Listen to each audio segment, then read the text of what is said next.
Thank you, Brian. Oh, I'm so excited for this day. We thought we had 4 speakers and we have 5 speakers, and that's why we're just like getting right into it. What will happen is that I will introduce the speaker by their speaker number. The person will come up and speak. The green light comes on. I want you all to know this because we didn't have a practice session yesterday. The green light will come on at 5 minutes.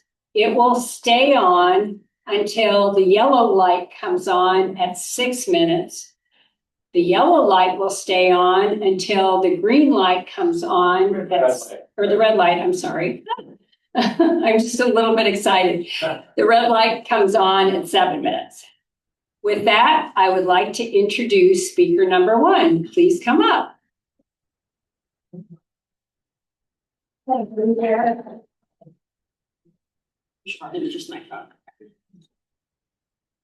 Good afternoon. My name is Mariam Kimberly, and I'm a junior at Urban Connections Academy. Thank you for the opportunity to speak with you all today. Is it the truth? Is it fair to all concerned? Will it be goodwill and better friendships, and will it be beneficial to all concerned? These are the 4 main pillars of Rotary. Here at the Newport Club of the Rotary Club of Newport, there's also a 5th question that many of you have: is it fun? Those questions help guide how we treat each other and how we build stronger communities. They sound simple, but sometimes life gives us experiences to make those questions much harder to answer. 2 years ago, my life looked very different. I went to school in person. I had a routine, activities I enjoyed, and friends I saw every day. School felt normal. It felt like a place where I belonged. Today, I attend Urban Connections Academy. That change was not because I wanted a different kind of learning environment, but because something very serious occurred at my last school, and I had to regret. That experience made me learn so much more about Title IX that I never would have otherwise. Title IX became a law in 1972 as a part of the Education Amendment. At that time, girls and women often did not have the same opportunities in education as boys and men. Many schools invested very little in girls' sports, and some colleges even limited how many women they admitted. Title IX helped change that. The law states that no person in the United States shall, on the basis of sex, be excluded from participation in, denied the benefits of, or discriminated against under any education program that receives federal funding.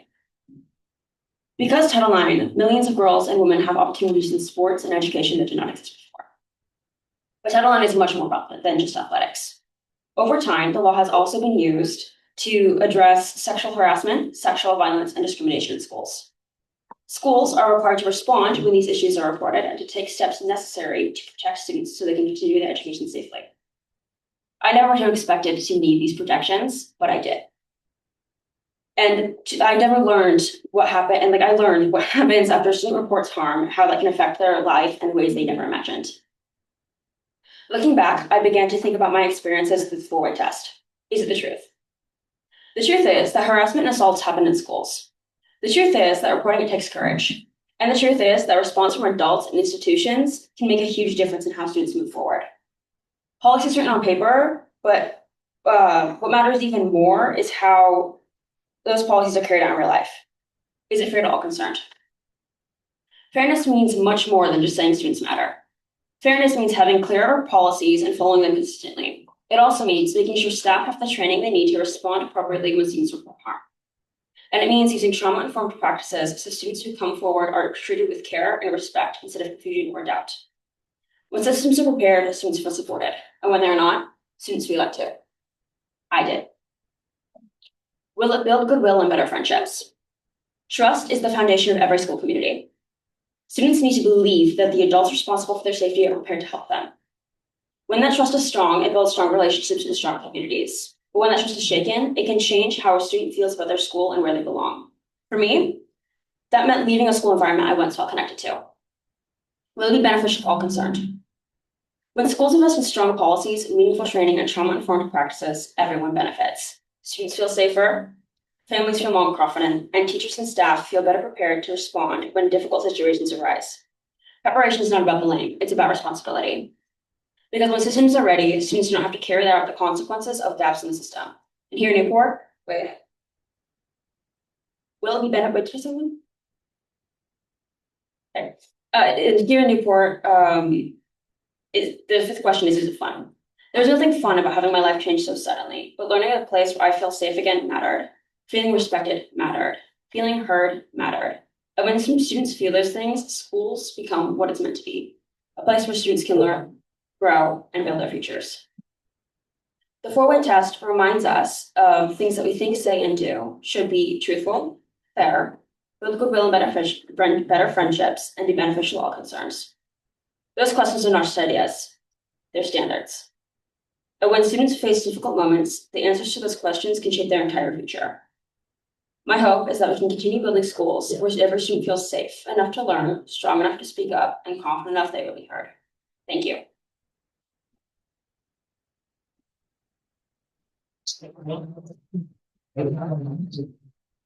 Thank you, Mariam.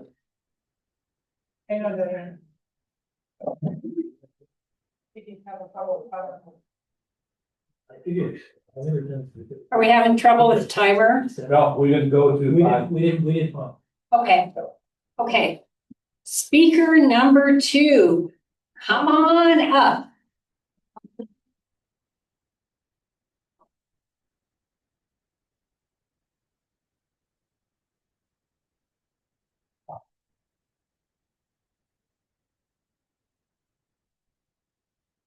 Hello, everyone. My name is Avery Chandler, and I'm currently a junior in Newport High School. I'm a 3-time state champion, a member of National Honor Society, an IB student, and the president of Rotary Club. I didn't come here today, though, to talk to you about sports, academics, or community service. I came to tell you a story about a problem that is very important to me, describe how the current system used for it isn't working, and to evaluate a potential solution. Throughout, I will incorporate the 4-way speech contest and address each pillar in turn. Almost 10 years ago now, my mother was diagnosed with breast cancer. It wasn't part of a screening or mammogram, but self-detected. My mother was lucky, as she caught the cancer while it was only in stage 2, before it had metastasized. Through chemotherapy, radiation treatment, and a lumpectomy, the cancer was removed and dealt with. Unfortunately, this positive outcome isn't always the case, though. Late last year, my grandmother, Jane Torres, her best friend, Vicki Simons, died in hospice after battling stage 4 ovarian cancer for over 6.5 years. Vicki battled through treatments, radiation, and surgery before her body finally gave out due to the accumulation of all of this while the tumor still grew. Vicki was one of the kindest people I ever met. For a while, I didn't even know she had cancer because she never talked about it. Vicki's cancer, like my mom's, was self-diagnosed. She felt abdominal pain before her diagnosis, though, but ignored it. This is because there are no detection methods available for ovarian cancer that are accurate, FDA approved, or available or covered by health insurance. If there were these detection methods out there, she potentially would still be alive and here today. So what is the problem? Currently, the methods used for cancer treatment, detection, research, and prevention are not what they should be. This is where the first pillar, is the truth, comes in. Is the truth? Yes, it is the truth that, according to the National Library of Medicine, the average cost of approved cancer drugs in 2022 was $283,000. Yes, it is the truth that according to the World Health Organization, 35 million cancer cases are predicted in 2050, a 77% increase from the 20 million cases in 2022. And sadly, yes, it is the truth that if we keep using the same methods to fight cancer, the estimated number of deaths will jump from 9.7 million in 2022 to 17.1 million in 2050. Nationally, we must acknowledge these problems and the truth of our current situation so that we can fix it. My mom and Vicki are two great examples of why these issues are so serious. My mom, as lucky as she is to have survived, still faced treatment costs of over $500,000 for only stage 2 cancer. While I don't know the exact number, imagine how expensive Vicki's treatment was. How much did it end up helping her? Unfortunately, very little. My mom's treatment was thankfully mostly covered by health insurance. But what if you're one of 25 million Americans without this health insurance? If you multiply that number by the percentage of people diagnosed with cancer in the United States, there are potentially 190,000 people who are unable to treat or detect life-threatening cancers because of these astronomical costs. Unfortunately, these costs are only one part of the problem. Treatments, they take a lot of time, money, and effort to make them, making them very expensive and alienating the affordability of them for lower-income patients. Therefore, other approaches to fighting cancer must be explored. Luckily, there's one underutilized strategy, or it's my solutions based: detection. My mom, Vicky, and many, many others have to self-detect and bring attention to their symptoms because the current methods are simply not good enough or non-existent. An unfortunate example of this happened in Florida, where a young woman believed she had cancer, but her doctor told her she was too young to have it. A couple of years later, that same young woman died from that same cancer she supposedly didn't have. Leading into detection and dedicating more resources and money to research and accessibility will cause screenings to become more available and affordable to more people, reducing the occurrences of these sad stories. By emphasizing detection methods, reductions can be made, including the length of treatment cycles, radiation exposure, treatment costs, hospitalization periods, and complexity of treatments and surgeries. Now I will implement the second pillar of the four-way test. Is it fair to all concerned? Currently, no. But by leaning into the solution and expanding the accessibility and affordability of better detection, we can eradicate this unfairness. Presently, many people are unaware that they have cancer or are unable to get treatment for it because of the astronomical costs. By expanding our focus on detection methods, we can reduce these treatment costs and save more lives. At present, end-of-life costs in the year before death are much higher than the cost of the first year of treatment. According to the Cancer Trends Progress Report, this cost difference is over $66,000. We can drastically reduce this through the implementation of better and more effective cancer detection methods. Here's where I implement pillar 3 of the four-way test. Will it build goodwill and better friendships?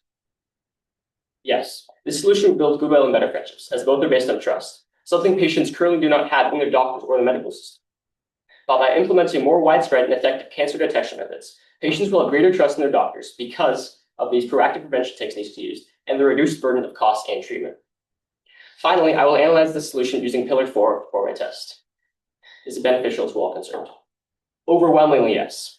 By leaning into detection and dedicating more resources and work into detection, we can improve everything associated with cancer.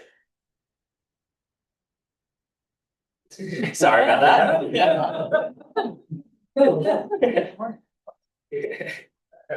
We can increase the survival rates of cancer.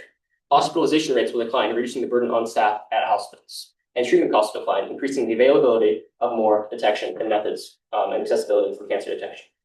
Less Cancer states that 40% of cancer patients run out of money within the first 2 years of treatment. We can overspending usually over overspending 6 figures per year. We can drastically reduce these costs through the implementation of better and more effective detection methods. Through my speech, I've informed you of the unfair, ineffective, and expensive approach our nation uses for cancer treatment. I also explained how the expansion of better detection can reduce this, improve our current system, and the benefits it has for patients and care providers. My grandmother, Jane, was also diagnosed with breast cancer. During her treatment, she founded the Florida Breast Cancer Research Foundation, which has saved the lives of many women throughout her state. I would like to follow in her footsteps and do my part in the fight against cancer. I hope you all will follow her lead soon. Thank you for listening.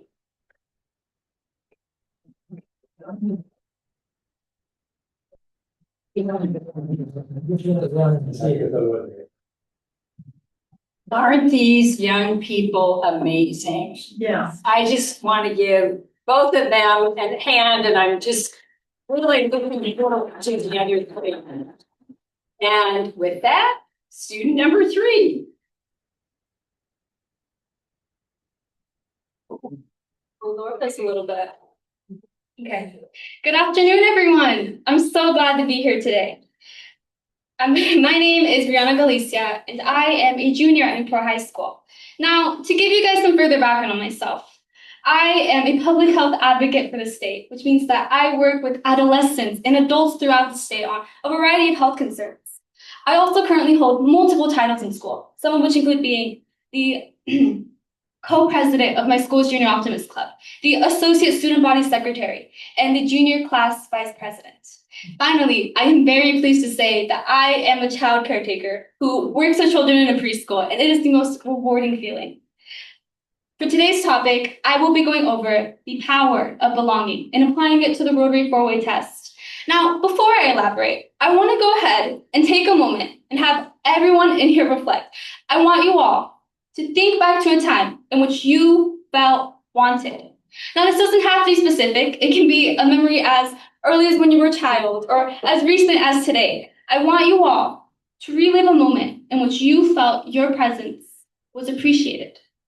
Perhaps it was the time you held the door for someone and they said thank you, or the time someone gifted you a meaningful gift just because.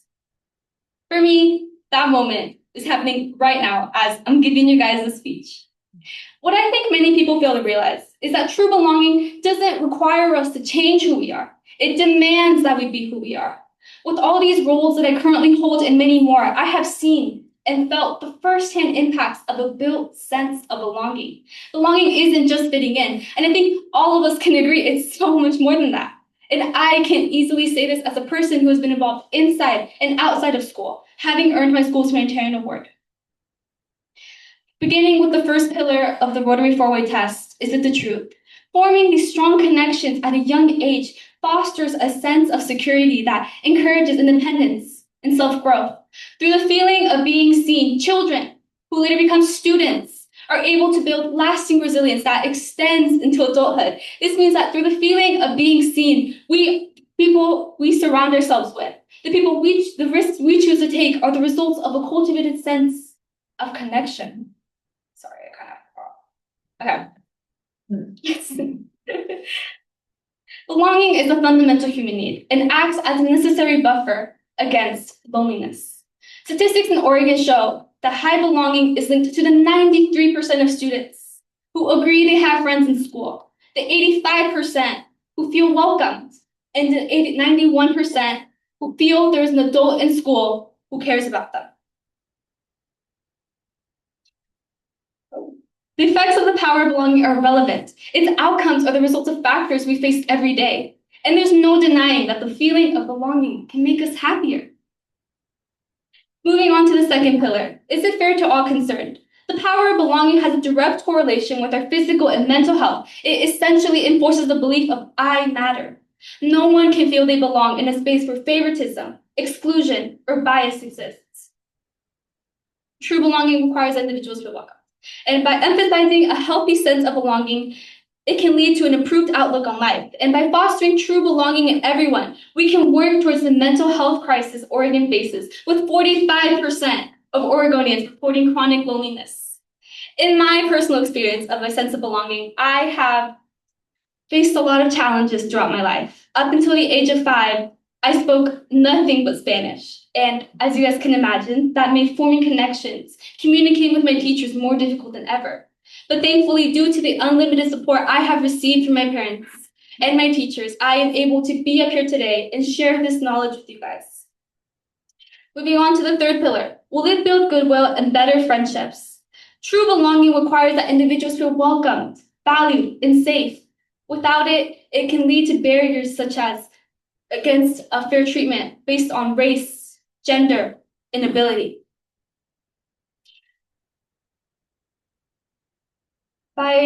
Through belonging, so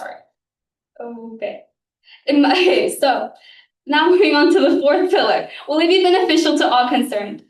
As I reach the end of my speech, I want to make one thing clear to you guys, that when we emphasize this feeling of belonging, we are able to contribute more, lead more courageously, and serve with a greater sense of passion. Through true belonging, we can take these healthy risks and patch any feeling of unfairness or isolation. If you were to have one takeaway from this speech, I want you all to realize how fortunate you are to have received support for your achievements that has enabled you to be in this room today and be able to continue contributing more to your community. Thank you.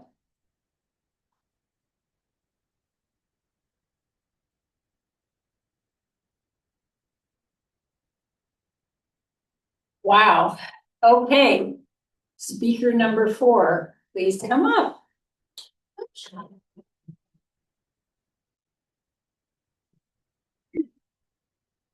Hello, my name is Sean Cottrell. I'm a freshman at Newport High School.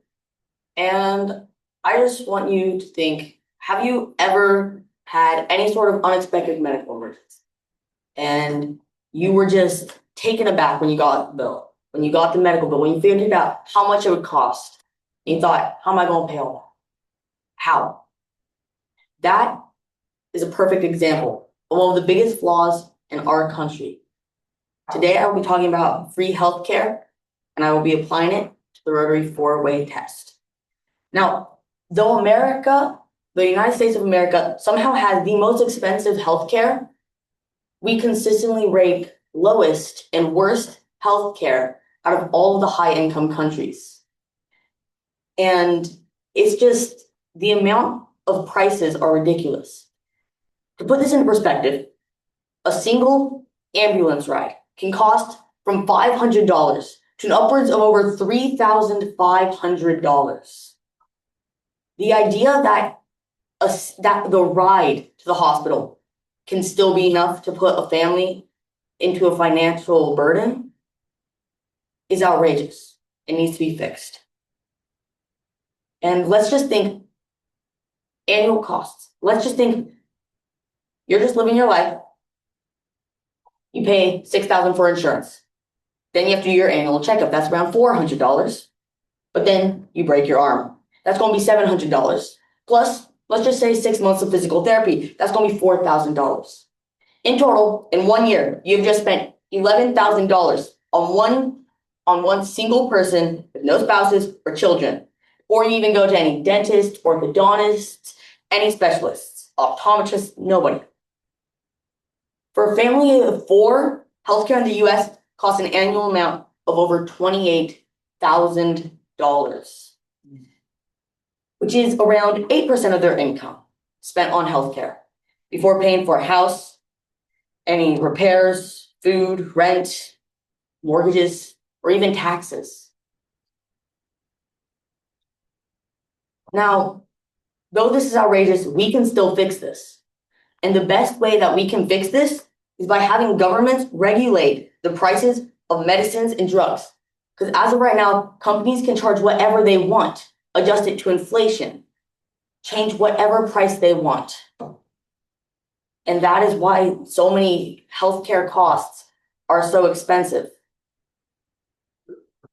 Even an insured person can spend up to $320,000 on healthcare in their adult lifetime, an insured person. Now imagine if you don't have insurance, or if there's a financial problem. This is where it becomes vital for us as a society to make sure that this is a problem that is dealt with. Now, free healthcare won't just affect the prices. It'll affect our country as a whole. In fact, if you look at the Global Population Index, the top 5 happiest countries, Finland has almost free healthcare. Denmark has universally free healthcare. Iceland has free healthcare. Sweden has almost free healthcare, and Israel has almost free healthcare. When I say almost free, I don't mean cheap. I mean, they're built in a way so that you are almost always insured and pay minimal costs. This is what we need. And on this list, America's 22nd. Then, the safest countries in the world. Iceland has free healthcare. Ireland, it's a little bit spendier, but it's still considered extremely cheap. In the bigger picture of all the countries, it's still considered one of the cheapest.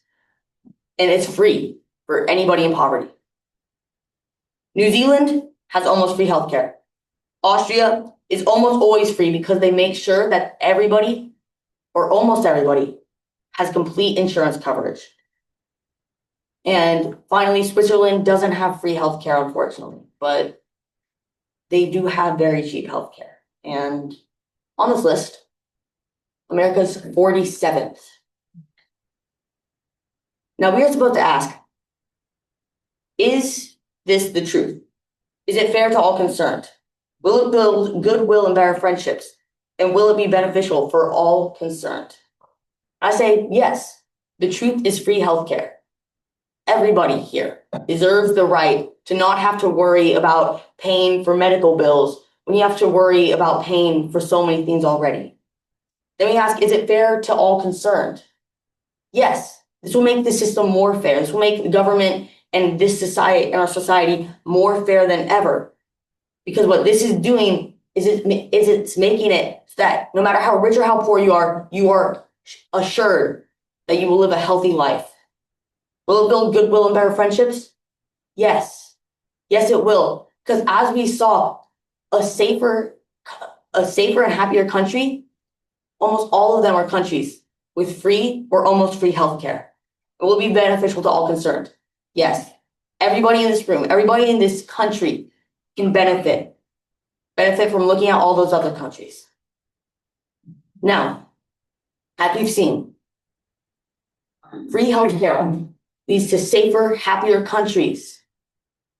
And if we should make sure that we have the governments regulate the prices of medicines and make sure that everything stays in check. So that next time you get a bill, you won't be taken aback by how much it costs. Thank you very much for your time.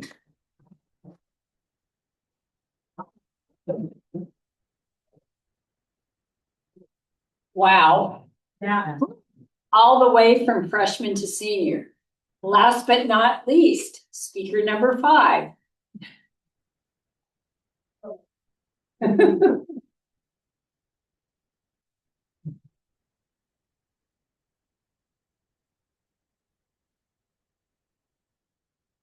Okay, good afternoon, everybody. My name is Camille Keck. I'm a senior for Newport High School.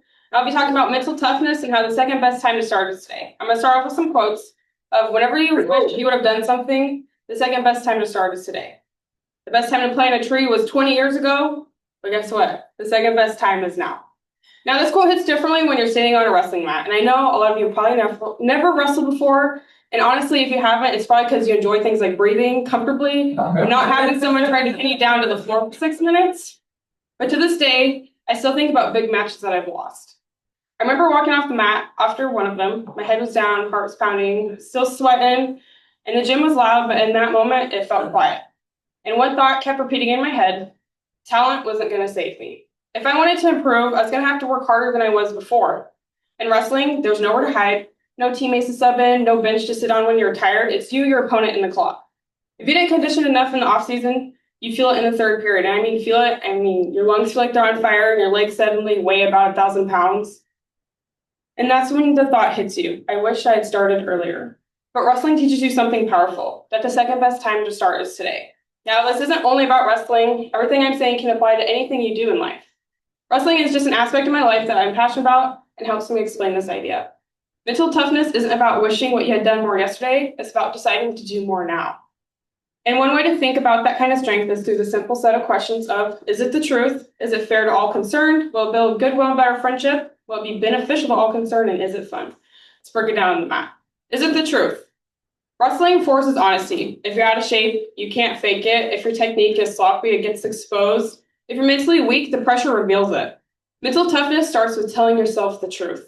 I remember after one match I lost in overtime, I walked off the mat, breathing hard, trying to catch my breath. At first, all I wanted to do is blame everybody but myself. But when I really thought about honesty, the truth was simple. I'd run out of gas, I was tired, my legs felt heavy in the last period, my opponent kept pushing the pace, and I couldn't keep up. That moment forced me to be honest with myself. I had to admit that I didn't train hard enough. I have to admit that I gave up in the last period and that I let fear control me. That kind of honesty isn't necessarily weakness, it's strength. Because once you are able to admit the truth, you can improve it.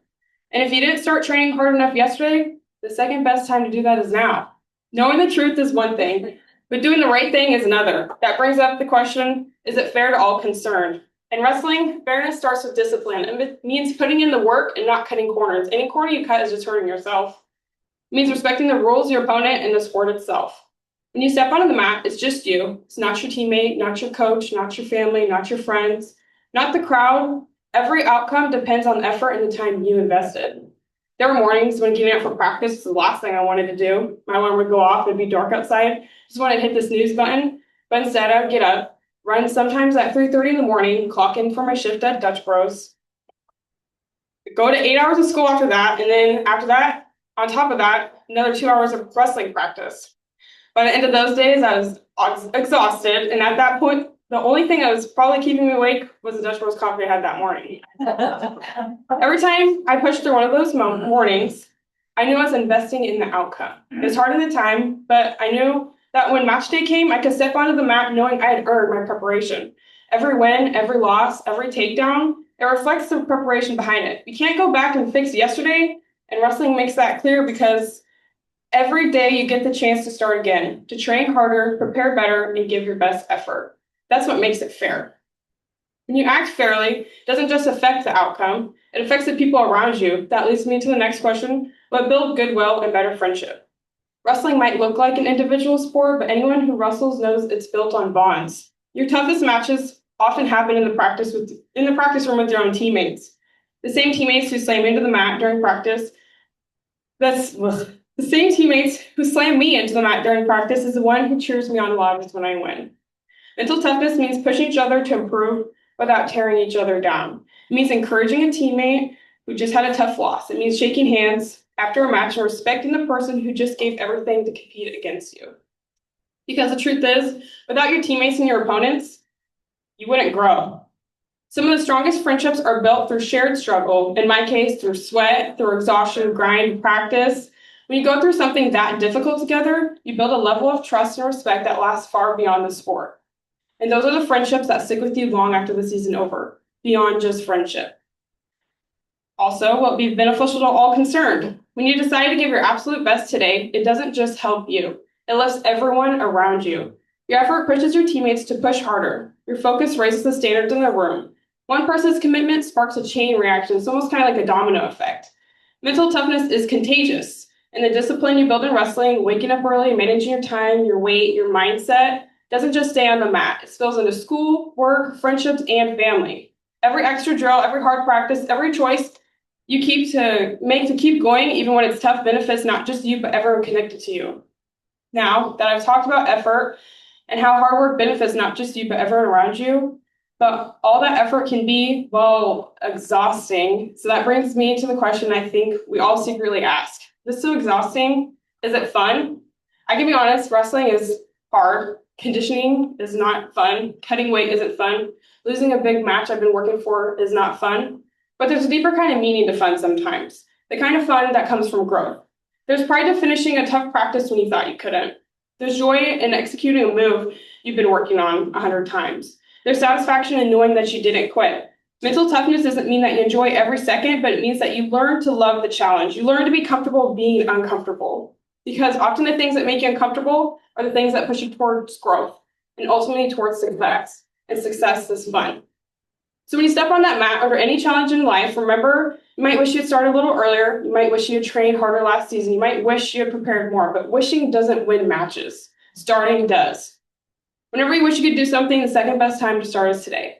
So whatever it is you've been putting off, whatever goal you've been waiting to chase, whatever challenge you've been telling yourself you'll start someday, today just might be the second best time.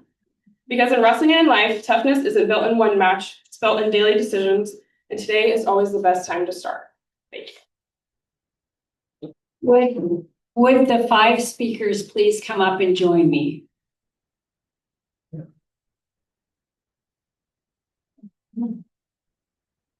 You all are amazing. I can't tell you how proud of all of you that I am.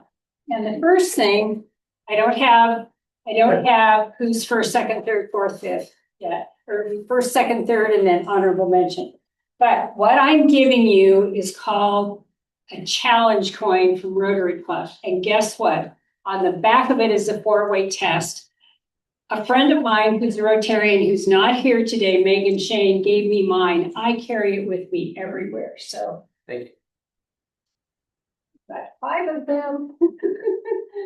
All right. And I'm still waiting for Mark. So, so apologies and be patient. I want to know, I guess while we're waiting, would all of you like your notes back from the judges? I'll make sure, if you just stick around with me afterwards, I'll give you the notes from the judges. I want to tell you this, I've done this for 3 or 4 years with the Rotary Club, and it just gets better and better every year. You're all amazing.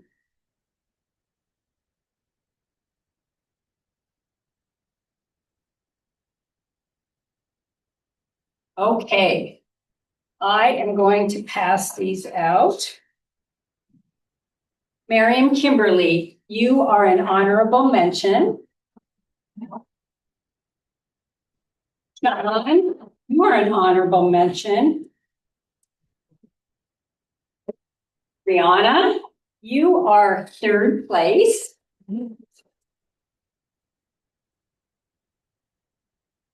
Avery, you are second place. And the winner is Camille Keck.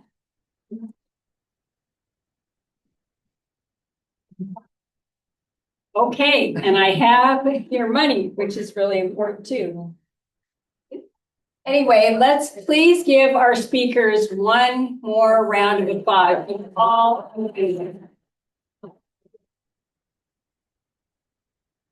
And with that, I will give the checks out and turn it back over to Brian.